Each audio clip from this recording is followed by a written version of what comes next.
Kevin. Our next performer leader will be Phinder Dulai. Please welcome Phinder.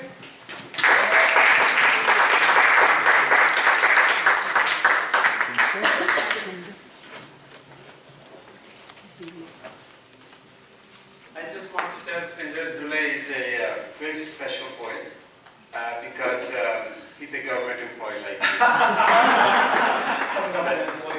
But his latest book, I think Dan Spolen wrote a very nice critique on that. It was in Vancouver Sun. It's Dream Arteries. It's about capturing the history of all the immigrants, but in particular about a shipload of people in 1914 came to the shores of Vancouver and they were turned back. And here's Phinder Dulai, who captured. Of course, you weren't born that time. Were you sure? Yeah. Thank you. Thank you, Ashok. Thank you, Writers International Network, for the invitation. Ashok Baji, you gave me 2 slots here. Yes. So, am I ready for 5 minutes, or? Because we are... I will leave it to your judgment. Okay. But I think I'll just... see the dancers are out there.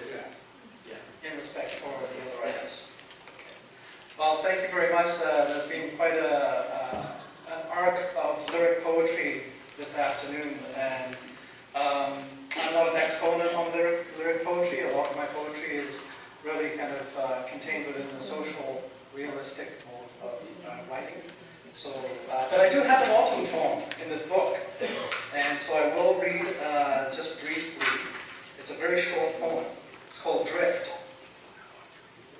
Red stem embarks upon cool breeze.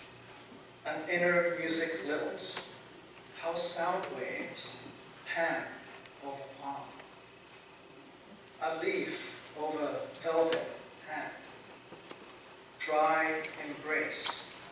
A famished embrace. Yet the music fleets. That's Drift.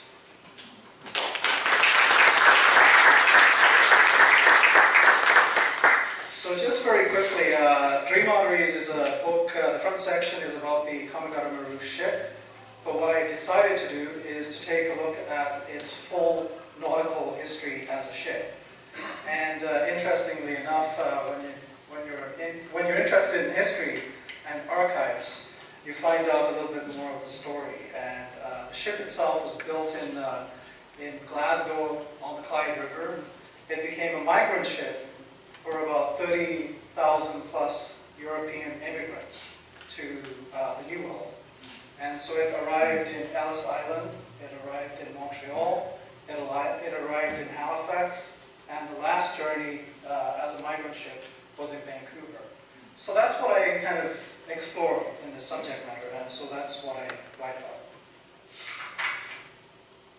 10 anonymous journeys. Cold clouds and gulls hang steady in the wind. Songs, scuffles, shuffles, screams, receipts, paper ways of mean. Dream arteries surge seaward. Pistons beat, engines screech. A cacophonous wind thunders. Barnacled black hulls slice and sluice out through the streaming Scheldt from Antwerp. The port delivers the coal and the cargo. Erosions ripple over memory, slip the border, lost in the rip of tide. They feel the loss. My body brims and bleeds into the thick air against the Atlantic.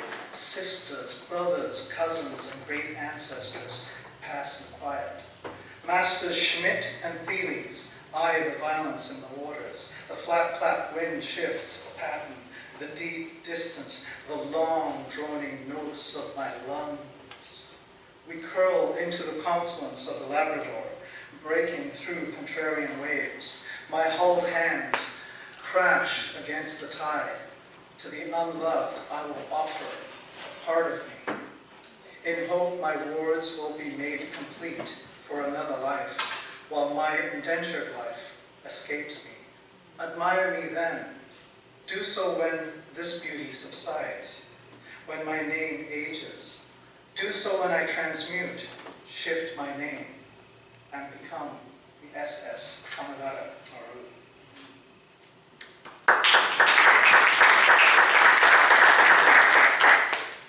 This is really about the arrival into Ellis Island. My name is Cecilia. You called me Savior once. For tomorrow then, and the days after, to my friend Alice. Alice, my friend, you have a rotund capacity for irony. You are kind enough to remember me from before. Sometimes you listen to my weariness. If you were to ask me who they were, then I will tell you clearly who they were. They were Russian and Ukrainian families swathed in scarves, patriarchs with stiff straw hats and hard eyes, families escaping the unspoken pogroms, losing their old names. Solitary Greek and Italian boymen, ready-made laborers walking into tomorrow's progress in the corner end of a New York moment. Ankleless, unknown citations misidentified men, women, and other, always an invitation to invention and lineage. Young women's eyes glisten against the spectacle of arrival, departure, arrival. The emptied-out lives of the recently widowed and orphaned, one remaining family member leaving behind graves and grave names with no bodies. While deep in the hills, the moldering ash marks a dead disease. Whole reconstructed families find the dark hull of the last sanctuary, rusted and ready, homes on stone pavements, the smoking walls of Marsovan, evacuated homes, dust prints toward the desert, the trek that conjured up dreams of bayonets, axes, and execution, names removed from lives, silence brought to lips, an erasure of neighborhoods during the summer heat.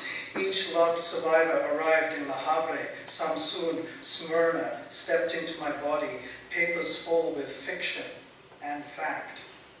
Names true and less true. Anonymous and deceased ones, now with new life. And those who survived, Agopian, Farnagian, Malhassian, Mardikian, Ulian, a manifest ship laden with fact, fiction, and forgetting, one or more lost-driven, seeking solace of an emptied mind, tear ducts swollen, salt water for the journey. On arrival at the center, many replied, no snitch, no snitchity, blank, gained amnesia, disembarked into a future. 34,124. Thank you.